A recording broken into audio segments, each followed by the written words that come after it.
staff looking nice. Cece's got things to say. It's going to be a good morning. Welcome into First Things First. I'm Jenna Wolfe. That's the aforementioned Hall of Famer, Cece, Cris Carter. This right here is Nick Wright. Got a good show for you. I'm so sorry to interrupt, Jenna. There are more people. If you are a loyal, very loyal viewer of this show, there's got to be a dozen people who you've heard mentioned that you have. There's Dusty, there's Deontay, there's Brian, there's Mr. Tickles, there's Joe, there's Hub, there's Keta, there's Pepper. I mean, we are an all-inclusive show of the people behind the scenes. Yeah, it's a slow reveal. I mean, I'm trying to get them used to you. Oh, okay. And then now you change your hair up. Now you've gotten shorter since you've been on the show. Shorter? I mean, yeah, you're going the other way, Nick. Bad stuff for you. It was not going the other way. I was trying to have a positive influence on your life. Well, no, you have. I was trying to compliment you. I think it's nice. Kudos to everyone behind the scenes who puts our great show together. Absolutely. Speaking of a great show, we have one for you today in front of the camera. Dak Prescott wants more money than the Cowboys are willing to offer. John Gruden's got some interesting comments. Antonio Brown, we'll get to all of that. But we start with the NBA as the Warriors wait to see who they will face in the NBA Finals. And as we wait to see where Kevin Durant will play next year, we turn our focus back to the guy you're watching, Steph Curry. Lights out since Durant went down, averaging over 35 points per game. This earned him high praise from Charles Barkley, who said Curry has put his name back in the conversation for best player in the world. Nick, I'll start with you. Is Steph back in the conversation for that title? Absolutely, and he never really should have left it. Now, there had been, prior to this year, a pretty big gap between LeBron and everyone else. So it felt like everyone was fighting for second best player in the world conversation. But Steph's name wasn't even included in that one ever since Kevin Durant got to Golden State. And so, of course, he has reminded us, particularly over these last 5 games, of what he can do when he is the focal point, the centerpiece of an offense, the way Kawhi is in Toronto, the way Giannis is in Milwaukee, the way LeBron has been everywhere he has gone. And this is where we will go into next season with 5 guys legitimately vying for this title. Now, one guy might have it. If the Raptors win the championship, Kawhi's going to have it going into next year. If the Bucs win the championship, Giannis is going to have it going into next year. But they still have to. We just can't grant them. They still have to be able to be part of that winning in such a way. Of course. It's hard for me to think of a scenario where the Raptors or Bucs win the title without either of those guys being brilliant. But it will be Kevin Durant, Steph Curry, LeBron James, Giannis, and Kawhi all gunning for the title that will be kind of open in a way that it has not been since the first year post-Jordan. The first year after Jordan's 6th ring where nobody knew who was going to snatch that crown. Shaquille O'Neal ended up doing it, but he had to prove that over a number of years. But, of course, Steph should be in this conversation, but this is one of the sacrifices Steph made when he recruited Kevin Durant to the Warriors when Steph was coming off back-to-back MVPs. He knew, I think he knew because he's a sharp guy, the public was going to potentially forget over the course of time how brilliant he can be when it is a Steph Curry-centric offense and not a co-starring role with Kevin Durant. And I think people need to go back on history to be able to go back when he was MVP, those back-to-back seasons, he was considered to be one of the best players. LeBron was the best player in the world, and then they come to face off against each other. Andre Iguodala, he gets MVP. Steph is not great in the finals. So then you get to the next year. LeBron comes back down from 3-1. Then Kevin Durant. So people ask, well, where has Steph Curry been? There's a reason why he hadn't been on the top of the conversation of greatest players is because after the MVP, when he got to the finals, he had several games where he was just an average player against LeBron. And then one of his teammates gets MVP, and then the next year, LeBron, not only regular season, but what he did in the postseason, it removed any doubt from anyone's mind who was the best player. And then KD gets there. Yep. And then something would have to happen for one of them to be considered. Earlier in the playoffs, it was KD taking personal offense to Patrick Beverley and what they were doing. He showed at that point why I'm Kevin Durant, and he put on a display that would put his name at the top as far as the best player. Kawhi has sent the message in his first year with Toronto, but since Kevin Durant has been hurt, Harden's out of the playoffs. Giannis is not dominating the East the way that he should have done, the way he should be doing, or if he wants to be the best player, what he's got to be able to do. So Steph Curry, man, we would have to be missing out on a lot of good basketball if we didn't include him in that list. As far as the players next year, when we start the season, Steph Curry should be mentioned. Now, in the finals, it hadn't been his best in the finals. So the finals has held Steph back a little bit more even before KD got there. And just real quick, just for some context on what Cris was saying, those 8 games for KD when he exploded post the Patrick Beverley dust up on Kevin Durant, 39, 5, and 5 for KD, which catapulted him to the top of this conversation. 39, 5, and 5 for KD. In the 5 games since KD went down, 36, 8, and 7 for Steph. So very, very close under very different circumstances. When we talk about the Warriors, and I know we're talking about the league, but when we talk about the Warriors, we always differentiate between the best player on this team and the most important player on this team. And it has been for as long as I can remember. KD is the best player and Steph Curry is the most important player. Are we starting to see maybe Steph Curry bleeding into that other category? Could Steph be the best and the most important player on the Warriors right now? I don't. If I'm starting a basketball team, I'm probably going to start with Kevin Durant. Oh.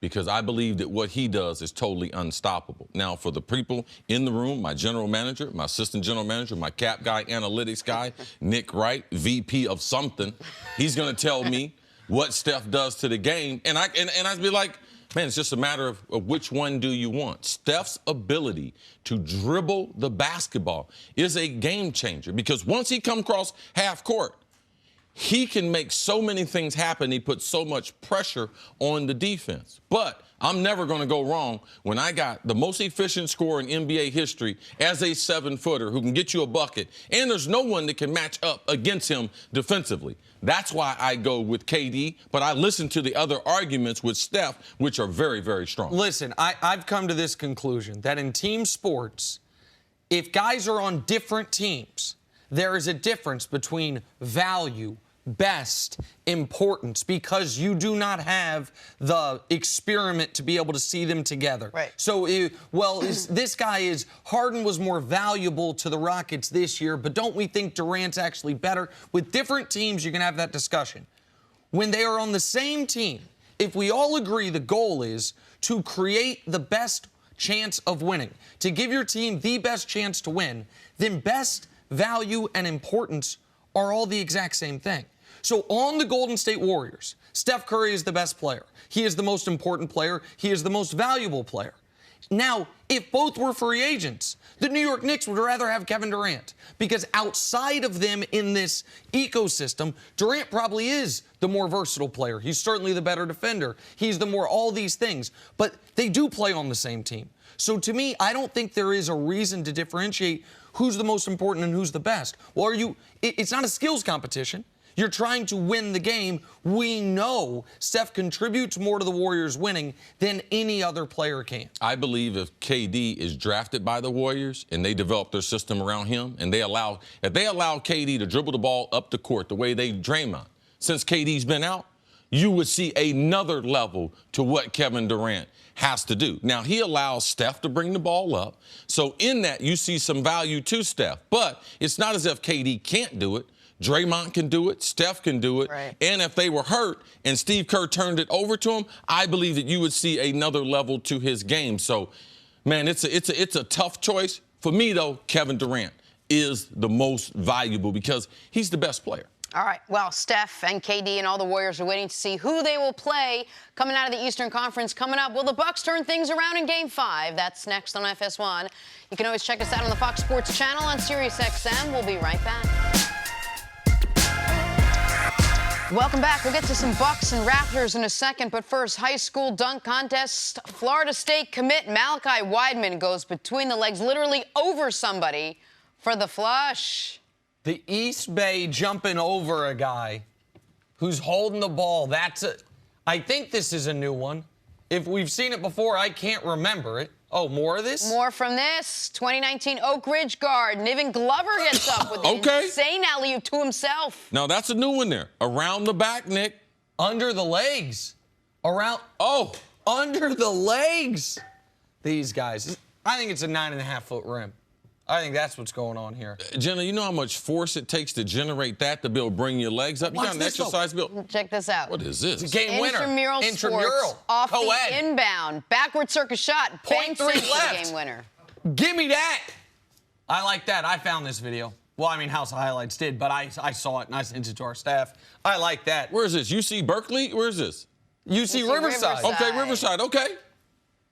Not a lot of time left on the clock. I like the co-ed basketball. I like that. Someone you've heard of. Steelers practice now. Juju Smith-Schuster, peak form, makes the one-handed catch. CC, Two hands like until you get in the Pro Bowl. That's what I tell Randy Moss. Didn't he make the Pro Bowl last year? No, Randy Moss, then he made the Pro Bowl. I said, 2 hands till you make 2 Pro Bowls. Okay, I feel like you're making that clown. one. No. That's what I did. He came back with that. What you gonna say now, old man? Okay. Moving on to the Eastern Conference Finals. Game 5 tonight in Milwaukee. Series tied at 2 games apiece. Bucks dropped the last 2. Only the second time this season they've lost 2 straight games. They have not dropped 3 in a row yet, and they don't plan to start tonight. That is, if they can stop a hobbled and overworked Kawhi Leonard. See, we worried about the Bucks after losing 2 straight? Yeah, I would be concerned. Yeah, absolutely, because basketball is a game of matchups. And anytime you get into these series, you see teams make playoff adjustments. And the team that continues to talk about the regular season, they miss out on a lot. And I'm concerned about the Bucks and their overall lack of experience. After the game, Giannis talked about, well, we won 60 games. We're going to get back to doing what we do. The playoffs is a whole nother beast in itself. The rules are different. How they play you is different. How people respond to the pressure and their role is different. How the coach is going to coach in this game is different. Bledsoe has been so bad in this series as far as shooting the ball. I'm talking about open shots. He has not performed well. So the thing that makes this difference, and my issue with Giannis is, and his lack of understanding is, tonight in the game, if Bledsoe struggles in the first half, they're going to pull him out. They're going to go with Brogdon. Yep. They're going to go with George Hill. During the regular season, they would never do this. So these younger players who don't have playoff experience, they have to realize the playoffs is totally different. And I expect a sense of urgency from Milwaukee, especially in the first 12 minutes in that first quarter of the game getting back home. With the reason why they've been the best team in the NBA at home, I expect that to come back. But I'm concerned because they have players that are not playing well, and they don't have the physical matchup. Because to me, Toronto has played more physical than Milwaukee has in the 4 games, Nick. A series and a season, therefore, can turn like that. The Bucks were in single overtime and then double overtime to go up 3-0 and to end it. Then nothing else matters once you're up 3-0. You are probably going to win Game 4 because the other team's spirit is broken. Mm-hmm. If not, you are winning Game 5 and it's over. But they didn't. Giannis fouls out early in that double overtime. Hey, we could have been up 3-0, but it's 2-1. And then you get whooped in Game 4. And now, all of a sudden, it wouldn't have mattered you got whooped in Game 4 had you gotten a few bounces in Game 3, but you didn't. Now, all of a sudden, your season can be on the brink just like in that. 18 hours. Yes. Right? And so it is different than the regular season. There is a different level of pressure. There is a different level of all of a sudden, wait, of course, these are all the biggest games Giannis has ever played, but now it's the biggest game he's played by a factor of 15. Mm-hmm. You go up and down the roster and you're like, who do we know other than George Hill has played in these moments? And the last moment like this we saw from George Hill, he was missing a free throw to win Game 1 of the NBA Finals. So nobody's got a lot of great memories in these moments on this Bucks roster. Now, I think the Bucks are the best team in the NBA. I think the Bucks are going to remind people of that today. But I also know this, even in their wins, except for in Game 2, they have not been great in the first quarter. And this is a game where if you're down 27-20, that's no big. Typically, in the regular season, that's no big deal. Yes. Just wait for that Bucks third quarter avalanche or second quarter avalanche. But you start getting a little tight, start getting a little nervous, have a couple calls go against you. So there is a level of anxiety that the Bucks will be dealing with tonight that is unlike anything not only they've dealt with this season, but for nearly everyone on the roster that they've dealt with at any point in their career. And not only that, for the Bucks, for the first couple games at least, it was just stop Kawhi Leonard because nobody else was contributing. And now all of a sudden, game 4, you have Serge Ibaka.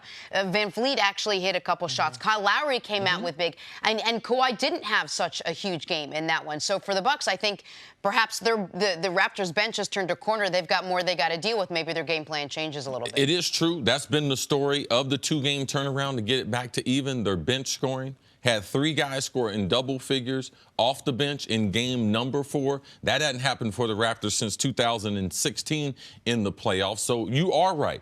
The bench scoring did help. But the one thing Milwaukee has to realize in what they're doing to Kawhi, they have to in tonight's game, they have to have a certain sense of how much do we help them on Kawhi based on his health, and how much do we help to get off on the others? Because the bench players and those open shots hurt them. If Kawhi's not at 100%, you can't have 3 or 4 people in the lane every time he touches the ball. And also you need to realize there's 3 times in this playoff that Kawhi has scored 25 points or less. In all 3 of those games, Toronto has won those games. So even if you hold him down, they're undefeated when you hold him down. So Kawhi has just enough where he's only going to force so many bad shots. It's not Game 7 against Philadelphia where he shot 30-something times. Where he had to. Like, he's going to take his time and be able to try to make the best basketball play. Milwaukee has to realize how healthy is he, how much energy he's going to exert on the offensive end, because we know Kawhi in game number 4, he was more concentrating on the defensive end. And that's what I want to talk about here, is Kawhi guarding Giannis, because that is obviously creating a real problem for the Milwaukee Bucks. And that is not an indictment on Giannis. It is a testament to Kawhi. I have said for as long as I've been following and covering basketball that I feel like the average basketball fan or analyst overrates perimeter defense and underrates rim protection. The reason I say that is it is only the special, transcendent, generational perimeter defender that can truly take away a transcendent offensive player.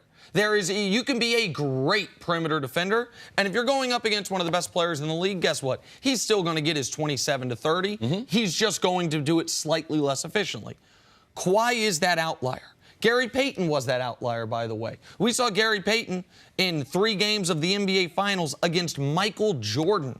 Once George Karl was smart enough to put him on Michael Jordan, hold Michael Jordan to 37% shooting, 24 points per game in the finals, because he was that type of defender. Kawhi is that type of defender. So what this means is Giannis will never have a tougher matchup one-on-one than Kawhi Leonard right now. So you need the other guys on the Bucks to adjust. You need Bledsoe to not shoot 10% from 3. You need Brook Lopez to be a less reluctant three-point shooter than he's been since game 1. And you need to clamp down defensively, because what has carried you to the 60 wins has been the unstoppable force of Giannis Antetokounmpo. He's up against a somewhat irresistible object in Kawhi Leonard's defense. Kawhi is one of the greatest perimeter defenders we have ever seen, and Giannis is not going to solve Kawhi. I believe they're going to get through. Yeah, he's not going to solve him this postseason. And you know what? As long as Kawhi is that type of defensive player, he is, to me, the best perimeter defender we've seen since Gary Payton or Scottie Pippen, take your pick. He is the best in a decade in this league. You're not going to solve it, but you've got to work around it to a degree. And the reason why I don't believe he's going to solve it, because now that Giannis is in the postseason, if you look at all his numbers are down except his rebounding.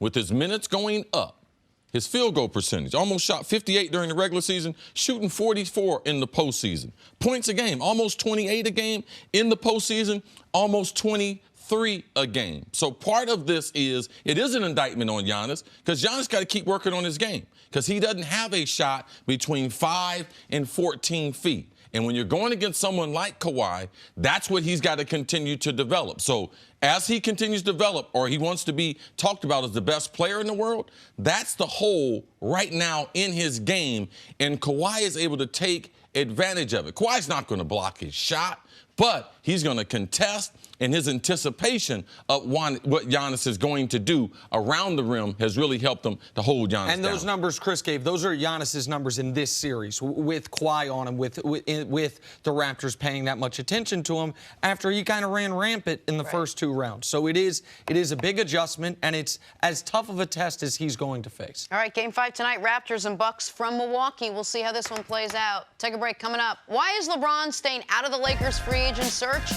That is next on First Things First. Memorial Day weekend, NASCAR comes home to Charlotte with 600 miles of wheel-to-wheel action. It's called the Coca-Cola 600. It's Sunday at 6 p.m. Eastern, and it is only on Fox. Second best race of the year, behind only the Daytona. That's it. Time now for us to go viral. Whoa. Love. This is good. The latest craze is the baby face Snapchat filter. Yeah. Okay, so Shaq looking young and spry.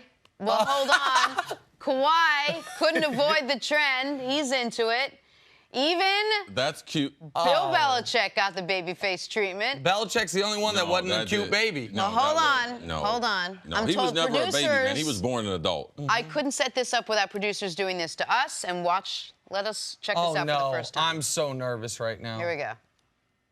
Know their sport as well, if not better than anyone else that plays, and they continue to know more.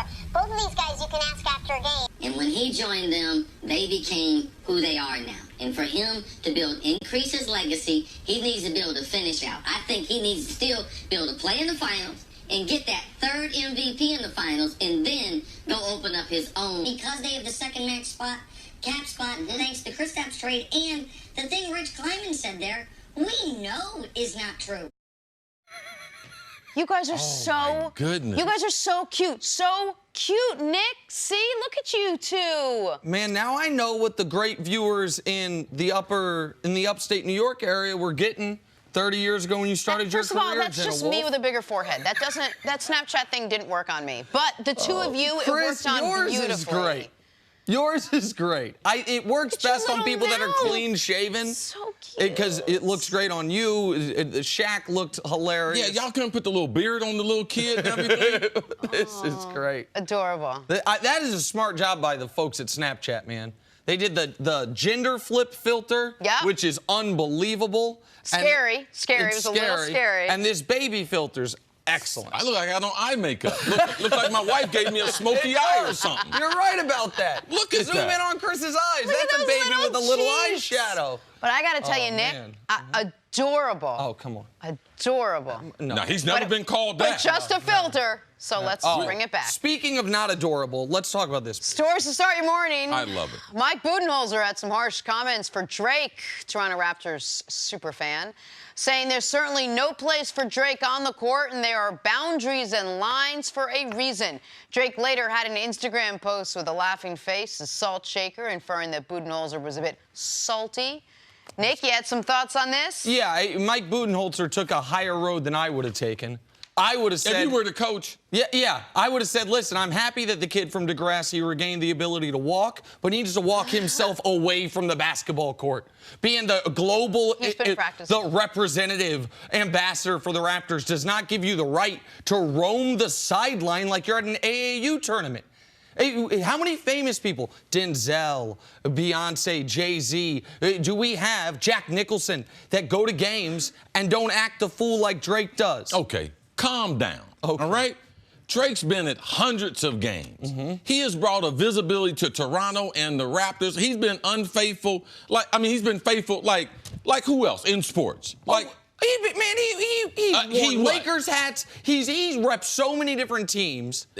You can wear a hat. Nick, you wear different gear. I see you wearing some Jordans. You ain't always repping LeBron. Okay. You're off brand. These are I see you got some Adidases and everything. Okay. Hey, so stop. Okay. All right, stop. Drake got a little carried away. Don't touch the coach. Stay in a confined area. But let me tell you something. Man, when you grow up poor and you grow up a fan of the NBA, I'm getting some courtside seats. And shut up, coach. Do your job. I'm here doing my job. I'm not sure how poor your job. Drake grew up, but it's a separate issue. Doesn't matter. No, I'm talking about my own. When you do it, You're just prepping for when KD's a Knick next year. You want to be able to roam the sideline. Hey, listen, Knicks, if I'm not on the wood next year in New York, we got some problems. Go ahead, Jenna. Sorry. Moving on to people the Lakers could potentially have had on their staff had they actually reached out to people. Pat Riley says the Lakers never pursued him about a return to the team in a front office role. He admitted he did think about it. He did win 4 titles there as the head coach. See, should the Lakers have pursued Pat Riley? Nick Wright, I want you to tell America, what did Chris Carter say? Call Pat Riley. Yes, at the beginning. At the first day. Break glass Chris in ain't case even of that emergency. Anybody in basketball, if I can pick one guy to run my franchise, to get my team squared away, put me some principles in place, the foundation to start a franchise on, it is Pat Riley.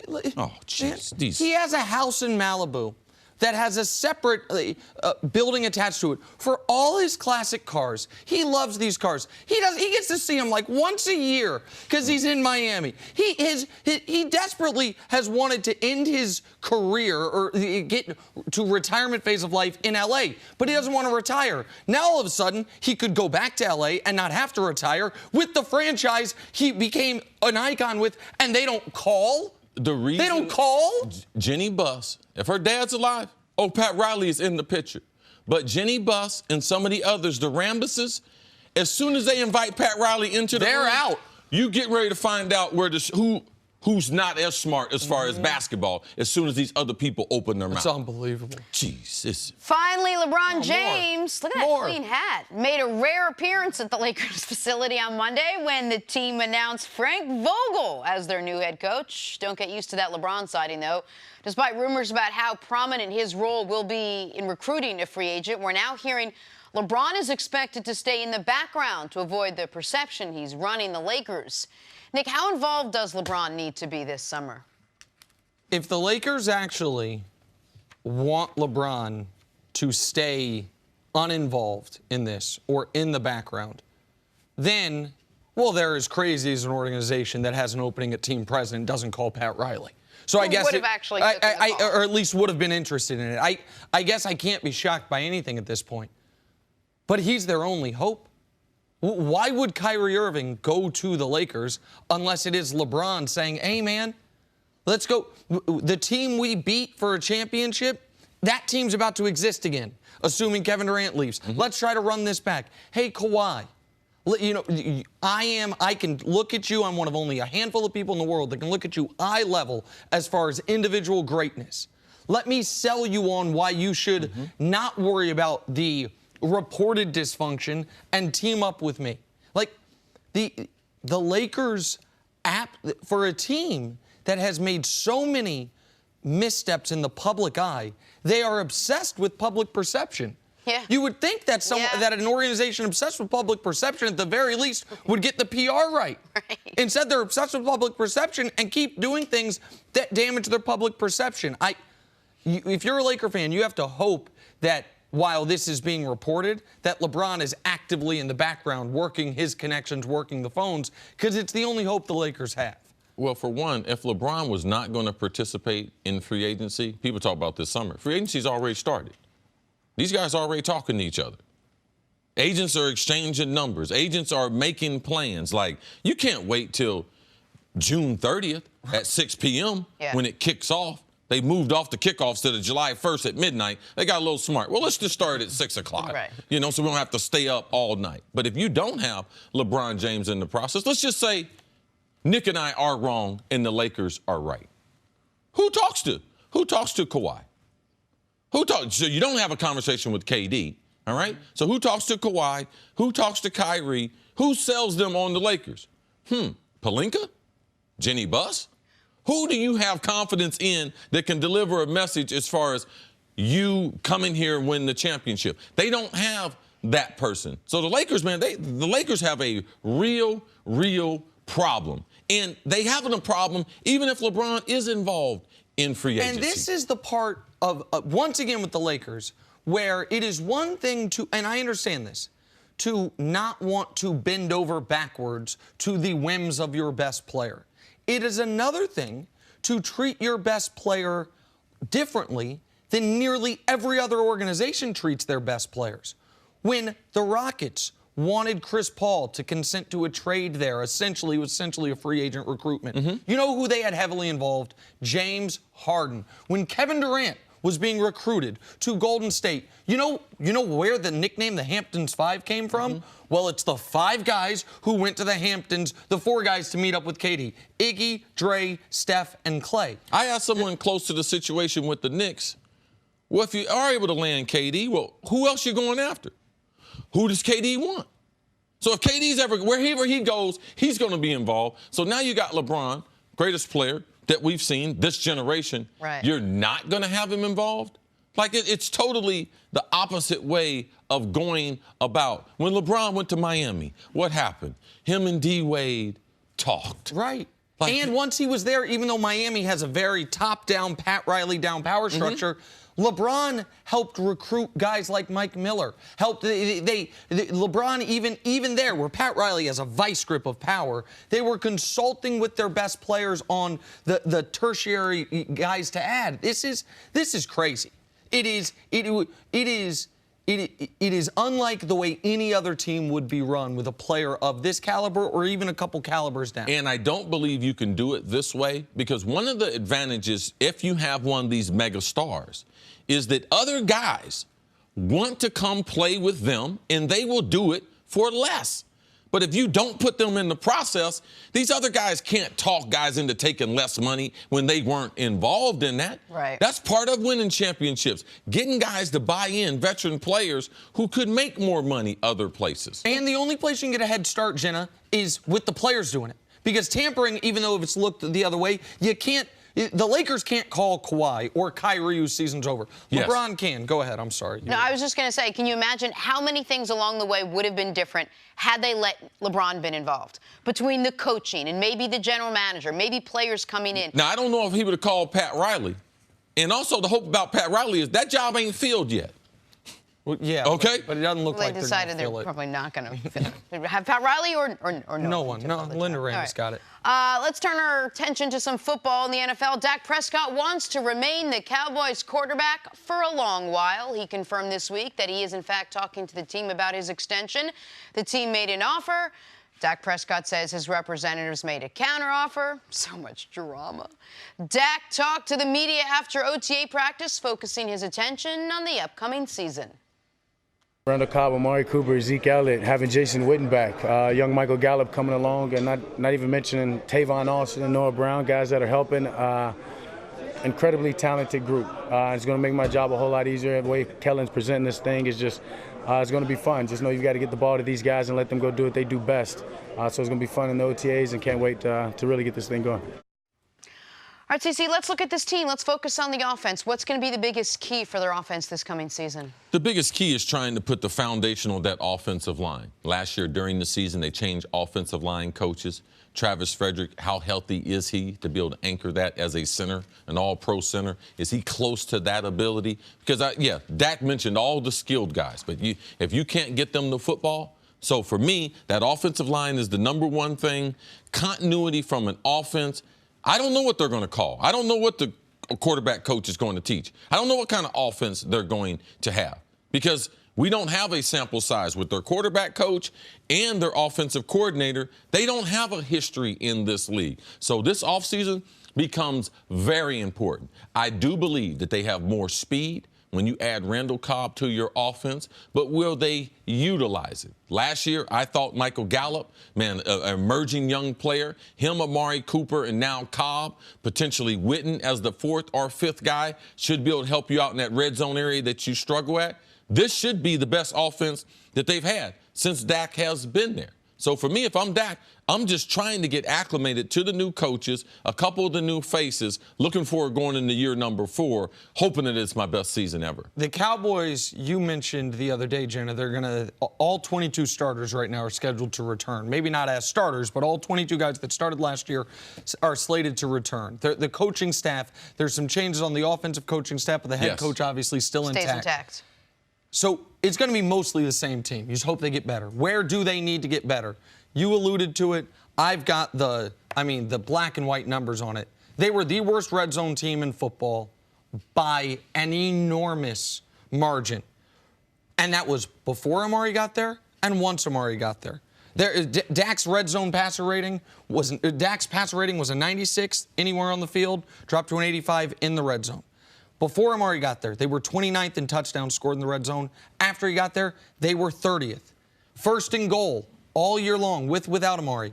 Dead last in touchdown percentage by an enormous margin. Best team in the league, the New Orleans Saints, first and goal, 85% of the time that results in a touchdown. That's the best. League average is 75%. The Cowboys, 52%. You have a first and goal, and half the time you're not scoring a touchdown. Their success rate, according to Warren Sharp, on first down inside the 10-yard line, dead last in football before Amari, dead last after Amari. Very predictable what they're going to do. Well, the key is that there was no change once you added a number one receiver.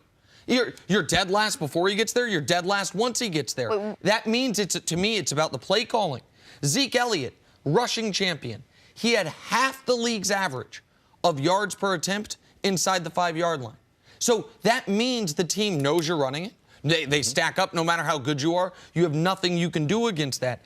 The Cowboys, their offense died once it got inside the 20, and it rolled over and died once it got inside the 10. That cost them 2 or 3 wins last year. That's in between the 13-3 team and the team we had last year sneak into the playoffs with the divisional win. That's what the coaching staff has to address. That's all play calling, CC?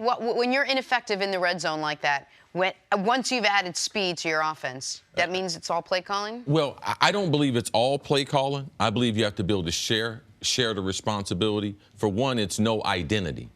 For one, once they get into the red zone, are they going to protect Dak? Or are they going to utilize Dak as a dual threat? Because he's better as a dual threat. He is not a pure drop-back passer. So they don't have an identity outside of Ezekiel Elliott. Teams pack the box. They got 8 guys in the box minimum. So they are not going to let you run. There is penetration in the goal line. It's easier. It's easier to defend. There's less space, and you got less of a playbook.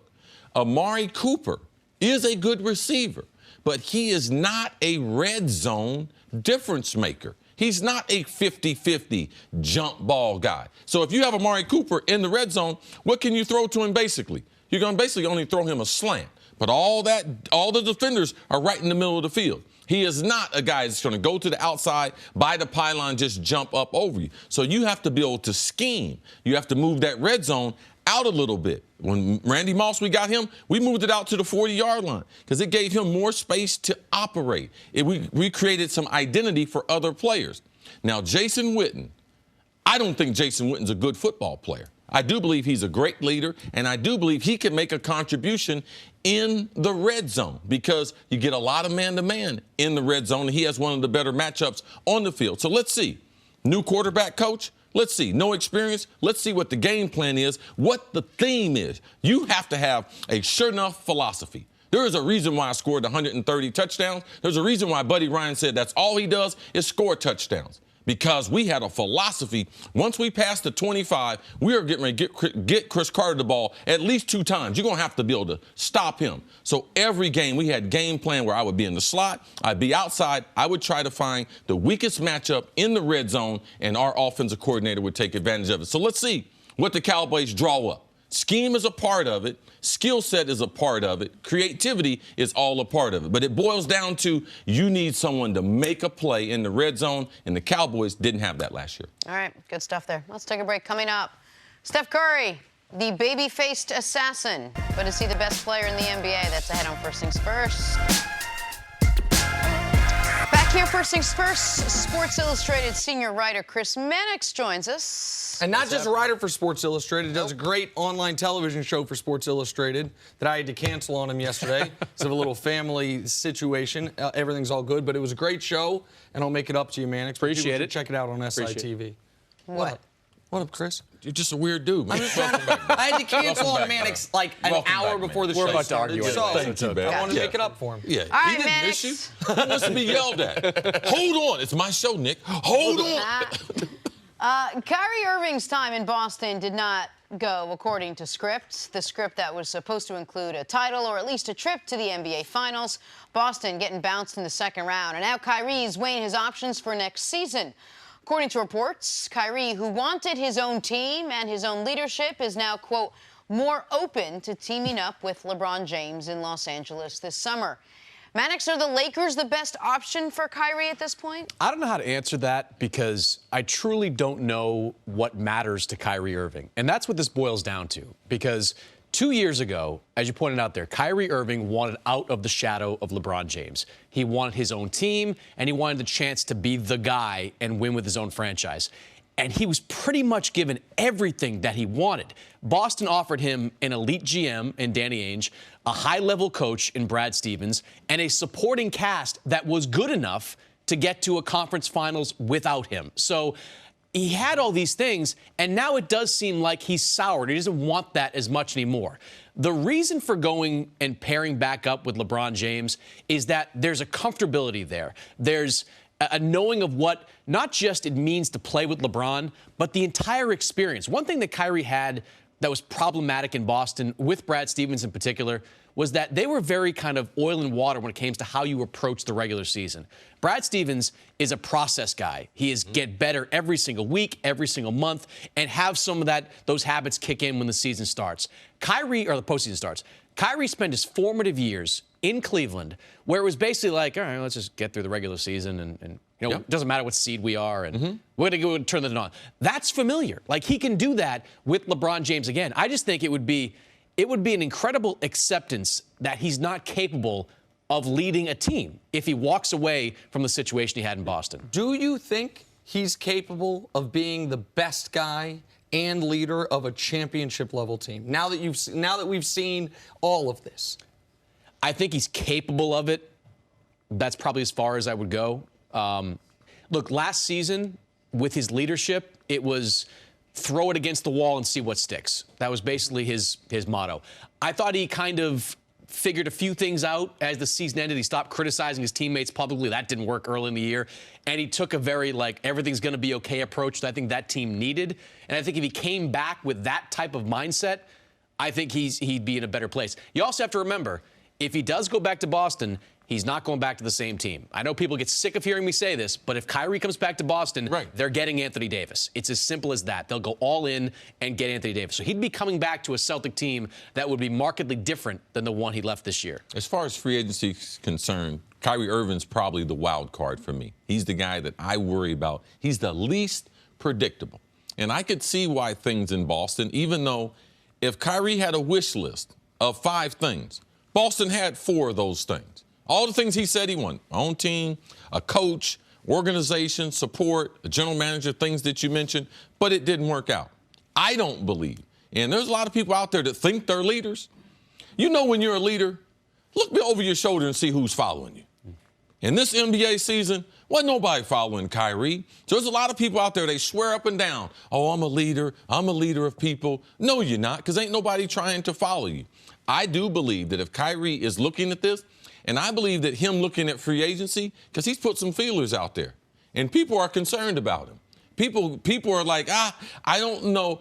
Outside of Brooklyn, I don't know of a team that's going to bring him in as the best player. All the other situations have something to do with KD or LeBron. I'm about people being self-aware. I don't mind Kyrie deciding, you know something? This is what's best for me. This is comfortable. All right? I know LeBron is the big brother and going to take care of a lot of that stuff, but people need to figure out how they can get the best out of themselves, and that's what Kyrie, to me, in free agency should be about for him. So, Nick, these two mentioned a whole list of things, a litany of things that Kyrie wants, and no one said winning on there. How important is winning to Kyrie Irving the way we know winning is to Kevin Durant? Well, I think that for Kyrie, it's all about the postseason and long postseason runs, and that means winning. And that Kyrie is not going to – the Atlanta Hawks could max him out. And I know they have Trae Young, but set that aside. Like, he is only going to go somewhere where winning is a true viable option. If you remember his initial list of potential teams to be traded to, the Knicks were the only one on that list that was not in a position to win that year, and they would have been the following year, freeing up cap space, signing a free agent. So I think winning and the ability to show out in the postseason, I think that can be a bit of a drug for guys. I think you all of a sudden go to some NBA Finals. You have the moment Kyrie had, one of the 5 biggest shots in the history of the league. It can be hard to feel like, okay, February against the Suns, let's go full bore. And I understand that. Now, the reason LeBron can get away with it to a degree that Kyrie can't is LeBron has shown over more than a decade, well, don't worry, my level of play will be at this near MVP or MVP level in the regular season, and it will get even better in the postseason. What killed Kyrie was his level of play was the best it had ever been in his career of the regular season, and then in the postseason he had 2 good games, and the final 4 games were a disaster. But we could pull the tape from months ago, before Brian Windhurst was talking about it, before LeBron went on Instagram and played with the song playing about the good old days, whatever that song was. 2 days after it was reported that Kyrie Irving and LeBron James had that reconciliation, that conversation, I came on this show and Celtic fans got real mad at me and I said, the door has been opened to Kyrie and LeBron rejoining. And it was not because of what had been publicly reported. It was because of the conversation that was had that only a very close circle knows about, which was a bit of a remember when. And remember when, it's a quote Tony Soprano, can be a very powerful drug.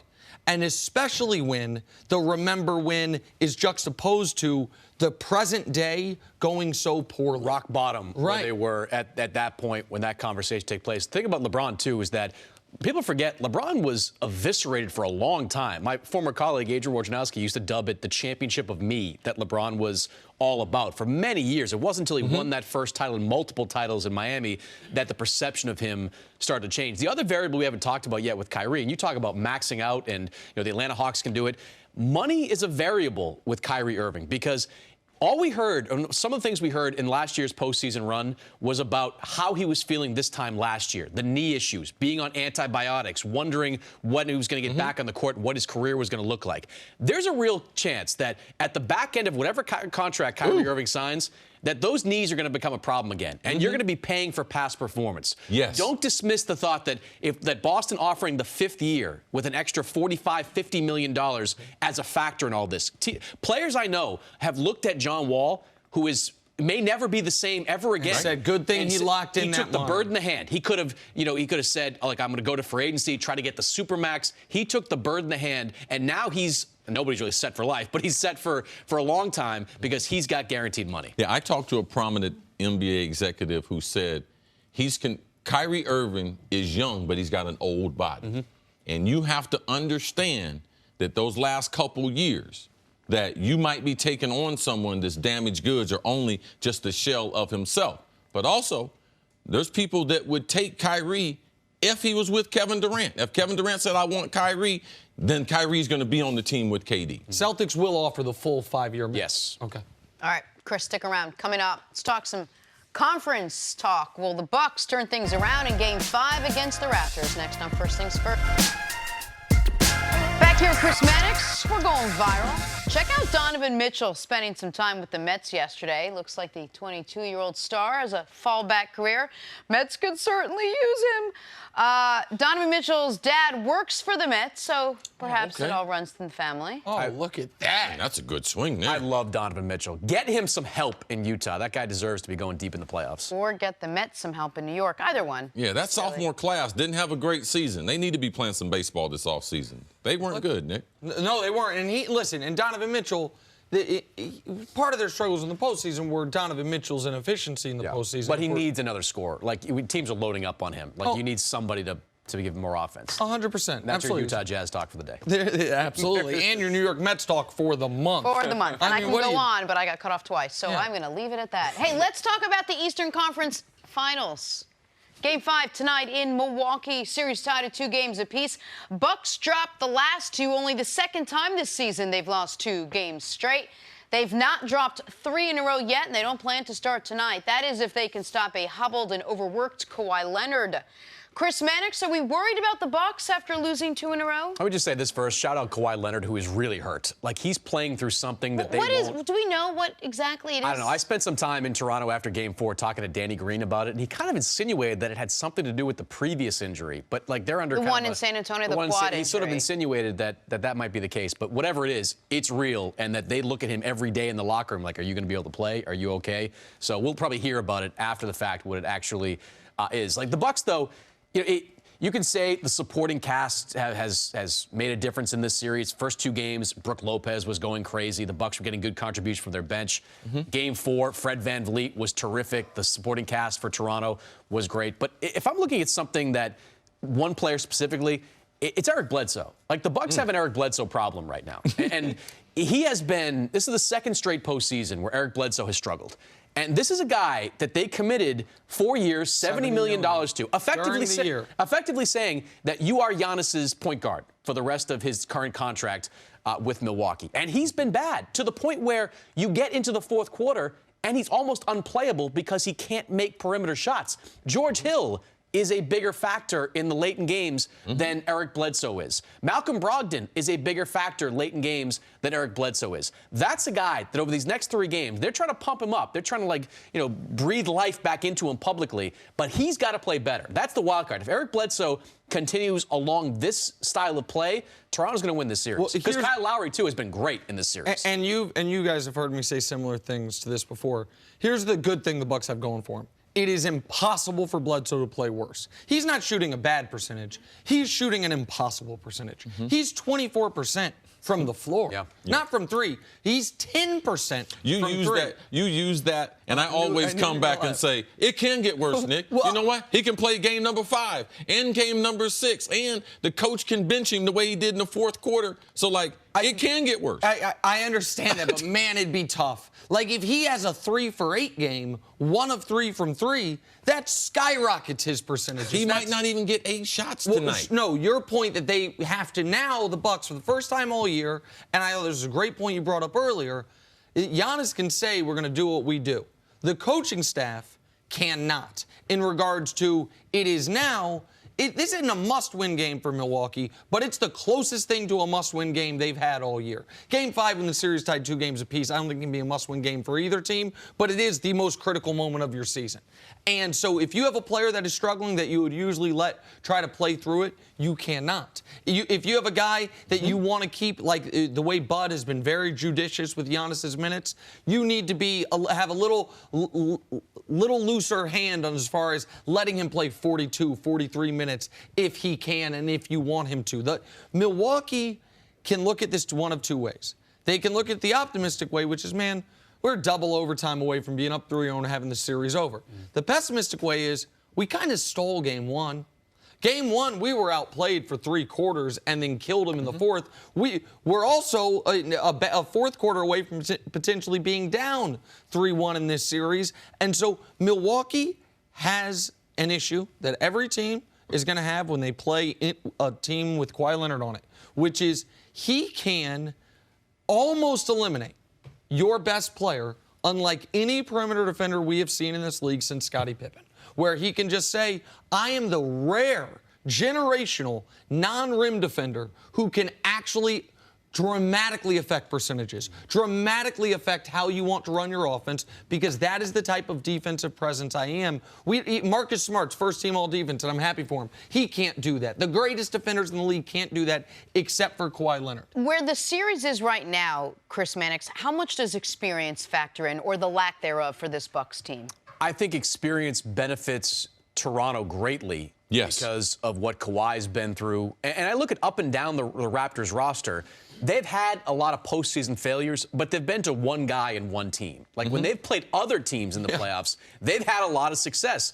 And I bring up Kyle Lowry because he has been maybe the most maligned guy of the bunch that's still there over the last few years. He is dramatically outplaying Eric Bledsoe in this series. He has accepted the challenge of picking up the slack for Kawhi. When you go inside that locker room in Toronto and you talk to these guys about Kawhi, they know that he's not the same player. It's hard to see out there at times on the floor because, as Serge Ibaka told me, he just kind of plays at his own pace at all times. So you're not entirely sure what's wrong with him at given moments, but they see it out there. And Kyle Lowry in I think 3 of these 4 games has really stepped up and made big plays for that team. So the experience on the Toronto side, I think, is more valuable than maybe the inexperience on the Milwaukee side. Well, we're going to see the experience of the head coach to see if he makes some adjustments, because you can't continue to have a regular season philosophy when everything changes in the postseason. The number one thing that I'm probably going to change is I might put Brogdon back into the starting lineup.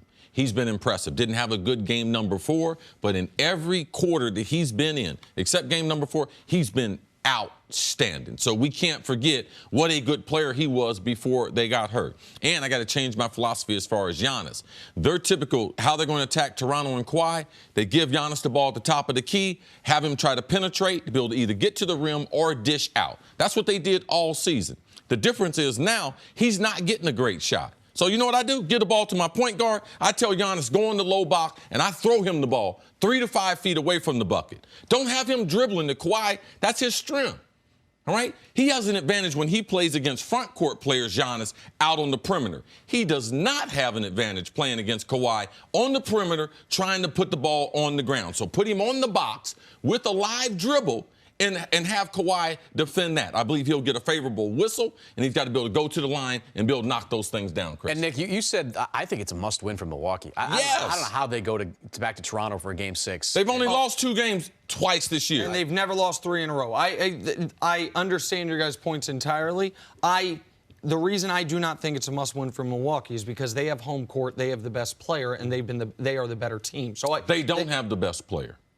Okay. Kawhi's been the better player in this series. Kawhi was certainly the better player in Game 4 and Game 3. Giannis was certainly the better player in Games 1 and Games 2. So we can do the tail of the tape if you want. I don't think there's a team in the NBA have home court advantage game number 5. If they lose that, because it's the best of 3 now. Yeah.